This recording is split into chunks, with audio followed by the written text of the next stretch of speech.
এই দুনিয়ায় যখনই মানুষ জুলুম করেছে তখনই আল্লাহ তাদের হিদায়েতের জন্য তার নবীদের পাঠিয়েছেন। আল্লাহ কুরআনে অনেক নবীর ঘটনাকে বর্ণনা করেছেন, যেমন হজরত মূসা আলাইহিসসালাম ও হজরত ইব্রাহিম আলাইহিসসালামের ঘটনা। একই কুরআনে আল্লাহর এক নবীর অত্যন্ত আকর্ষণীয় একটি ঘটনার উল্লেখ আছে। এই নবীর নাম হল হজরত নূহ আলাইহিসসালাম। হজরত নূহ আলাইহিসসালামের এই ঘটনার উল্লেখ শুধু কোরআনই নয়, তাওরাত, বাইবেল, এমনকি হিন্দু শাস্ত্রেও এই ধরনের বন্যার ঘটনার উল্লেখ পাওয়া যায়।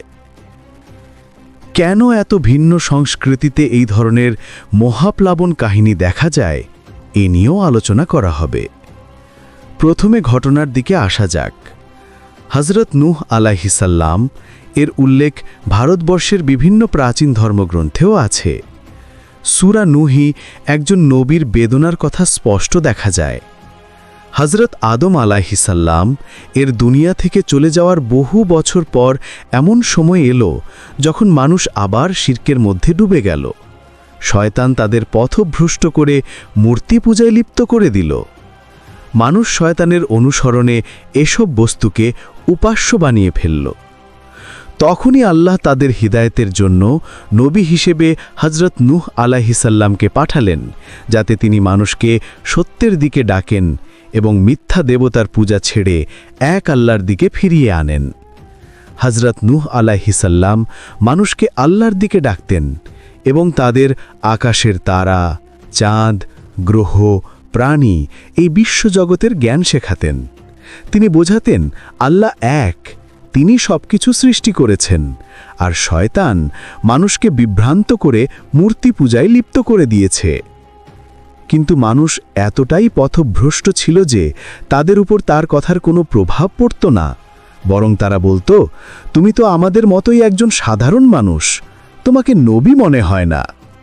হজরত নূহ আলাইহিসসালাম বলতেন, আমি তো আমার প্রভুর পক্ষ থেকে তোমাদের সত্য শোনাতে এসেছি, যাতে তোমরা সোজা পথে আসতে পারো। তিনি 900 বছর ধরে মানুষকে আল্লাহর দিকে ডাকলেন, কিন্তু অল্প কিছু মানুষ ছাড়া কেউ ঈমান আনল না। এত দীর্ঘ ধৈর্যের পর তিনি আল্লাহর কাছে দোয়া করলেন, হে আমার রব, এই কাফিরদের কাউকেও জমিনে বাঁচিয়ে রেখো না। তুমি যদি এদের বাঁচিয়ে রাখো, তারা তোমার বান্দাদের পথভ্রষ্ট করবে, আর এদের থেকে শুধু মূর্তি পূজার কফিরই জন্ম নেবে।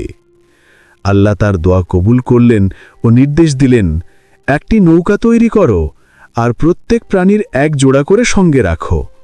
খুব শীঘ্রই আমি এদের ধ্বংস করে দেব। হজরত নূহ আলাইহিসসালাম নৌকা বানাতে শুরু করলেন। লোকেরা যখন তাকে নৌকা বানাতে দেখত, তাকে উপহাস করত। তিনি বলতেন, খুব শীঘ্রই তোমরা জেনে যাবে কার উপর আযাব আসবে। অবশেষে সেই দিন এসে গেল। আকাশ থেকে প্রবল বৃষ্টি নেমে এলো।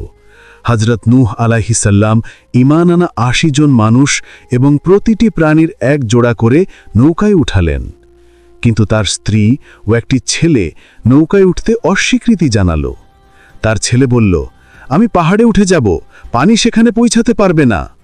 নূহ আলাইহিসসালাম বললেন, আজ আল্লাহর আযাব থেকে কেউ রক্ষা পাবে না, যাকে আল্লাহ বাঁচাতে চান সেই ছাড়া। ঠিক তখনই দুজনের মাঝে বিশাল ঢেউ এসে তার ছেলেকে ভাসিয়ে নিয়ে গেল। এরপর মানব ইতিহাসের সবচেয়ে বড় বন্যা এলো, আর যে সব মানুষ আল্লাহর আদেশ মানেনি, সবাই এতে ডুবে গেল। কিছুদিন পর পানি কমে গেলে হজরত নূহ আলাইহিসসালাম বেঁচে থাকা মানুষ ও প্রাণীদের নিয়ে জমিনে বসবাস শুরু করলেন। হজরত নূহ আলাইহিসসালামের এই ঘটনার উল্লেখ শুধু কোরআনই নয়, তাওরাত, বাইবেল, এমনকি হিন্দু শাস্ত্রেও এই ধরনের বন্যার ঘটনার উল্লেখ পাওয়া যায়। ওল্ড টেস্টামেন্টের জেনেসিস গ্রন্থে এই ঘটনার বর্ণনা আছে। তাওরাত ও বাইবেলে থাকা আশ্চর্য নয়, কারণ সেগুলোও আল্লাহ পাঠানো কিতাব। কিন্তু হিন্দু শাস্ত্রে যদি একই ঘটনার উল্লেখ থাকে, তা সত্যিই বিস্ময়কর। মৎস্য পুরাণে এক ঘটনার বর্ণনা আছে, যেখানে মনু নামের এক ব্যক্তি নৌকা তৈরি করে প্রাণীদের সঙ্গে নৌকায় ওঠে, কারণ পৃথিবীতে মহাপ্লাবন আসে। মনু বা মহানব এই নামকে অনেকেই হজরত নূহ আলাইহিসসালামের নামের সঙ্গে মিল খুঁজে পান। মহা মানে মহান, আর নব বা নুহের সাথে ধ্বনিগত মিল লক্ষ্য করা যায়। শুধু মৎস্য পুরাণই নয়, বেদ প্রকাশের বেদ ও পুরাণের আধারে ধর্মের একতার জীবনী গ্রন্থেও নূহ আলাইহিসসালামের ঘটনার সঙ্গে হুবহু মিল পাওয়া যায়। ব্রিটিশ ফিলোলজিস্ট ইরভিং ফিঙ্কেলের কাছে একটি প্রাচীন পাথরের ট্যাবলেট আসে। এতে একটি বন্যার ঘটনার বর্ণনা আছে, যা নূহ আলাইহিসসালামের ঘটনার সাথে অত্যন্ত সাদৃশ্যপূর্ণ। এটি বর্তমানে ব্রিটিশ মিউজিয়ামে সংরক্ষিত আছে। এভাবে পৃথিবীর বহু দেশে বিভিন্ন সংস্কৃতিতে নূহ আলাইহিসসালামের মতো বন্যার কাহিনী প্রচলিত আছে, যেমন উত্তর ও দক্ষিণ কোরিয়ায় নামু দরিয়ান, ফিলিপাইন্সে ইফুগাও কাহিনী, চীনেও একই ধরনের গল্প রয়েছে। আবার গিলগামেশ মহাকাব্যে উতনাপিষ্টিম নামের একজন ব্যক্তি বন্যা থেকে বাঁচে, যা নূহ আলাইহিসসালামের ঘটনার মতোই। 1959 সালে তুর্কির এক আর্মি ক্যাপ্টেন লাহান্দর উপনার ন্যাটো ম্যাপিং মিশনে মাউন্ট আরারাত এলাকায় একটি ছবি তোলেন। এরপর অনেকে দাবি করে এটাই নূহ আলাইহিসসালামের নৌকার অবস্থান। বাইবেলে বলা আছে নৌকা আরারাত পর্বতমালায় এসে থেমেছিল। পরে বিভিন্ন গবেষক 3D স্ক্যান করে কিছু সমান্তরাল লাইন ও স্ট্রাকচার পান, যা মানুষের তৈরি হতে পারে বলে ধারণা করা হয়। তবে অনেক প্রত্নতত্ত্ববিদ এটিকে প্রমাণহীন দাবি বলেন। স্ক্যান থেকে স্পষ্ট কোনো সিদ্ধান্ত পাওয়া যায়নি। 3300 বছর আগের একটি নৌকা এতদিন টিকে থাকা অসম্ভব। তাছাড়া বন্যা শেষে নূহ আলাইহিসসালাম লোকজন নিয়ে নেমে এসে নৌকার কাঠ দিয়ে ঘরবাড়ি নির্মাণ করাই স্বাভাবিক ছিল। ইতিহাসে আরও বহু লোক দাবি করেছে যে তারা আরারাত পর্বতে নৌকা দেখেছে, কিন্তু কোনো প্রমাণ পাওয়া যায়নি।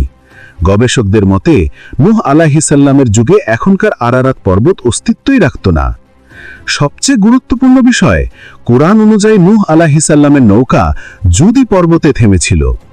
কোরআনে উল্লেখিত জুদি পর্বত বাইবেলের আরারাত থেকে প্রায় 175 মাইল দক্ষিণ পশ্চিমে। তাই প্রকৃত স্থান জুদি পর্বতই, কারণ কোরআন সত্য কথা বলে।